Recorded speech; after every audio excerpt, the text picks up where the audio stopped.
When America was still finding its place in the world and Europe was eager to interfere, one man stood up and said, "Not on my watch." This is the story of James Monroe, the last founding father to become president of the United States. Born in 1758, he dropped out of college to fight in the American Revolution.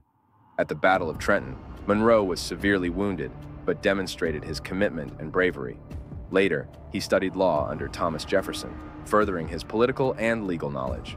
He negotiated with France to buy the Louisiana Purchase for Jefferson and served as Secretary of State for James Madison.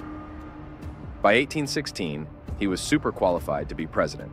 His presidency became known as the era of good feelings because America was feeling great. The War of 1812 was over, and everyone was feeling patriotic. Also, the Federalist Party collapsed, and Monroe and his Democratic-Republican Party buddies had only each other to argue with. Monroe was instrumental in expanding the nation's infrastructure. He advocated for the construction of roads and canals to improve transportation and commerce, believing that a strong infrastructure was key to the country's economic development. He also focused on military defense, fortifying coastal defenses to protect the nation from future threats. In 1823, Monroe made a daring declaration: "Europe, stay out of the Americas." This policy, known as the Monroe Doctrine, warned European powers against colonizing or interfering in the Western Hemisphere. In return, Monroe promised that the United States would stay out of European affairs. This doctrine became a cornerstone of American foreign policy and asserted the nation's growing confidence on the global stage. But Monroe's influence didn't stop there. He tackled one of the nation's most divisive issues: slavery.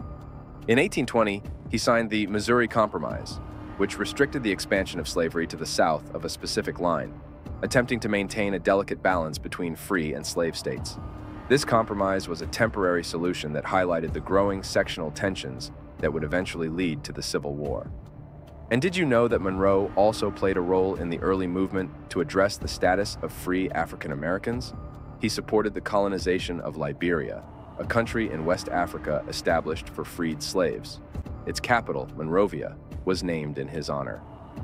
This initiative was controversial, reflecting the complex attitudes towards race and freedom in America at the time. Monroe's achievements also included the acquisition of Florida from Spain in 1819 through the Adams-Onis Treaty. This expanded the United States territory and secured control over a region that had been a source of conflict. So, there you have it, James Monroe, a founding father who left an indelible mark on America's foreign policy, its internal struggles with slavery, its infrastructure development, and even on the African continent. If you found this journey into the past as fascinating as we did, make sure to like, subscribe, and hit that notification bell so you never miss another deep dive into history.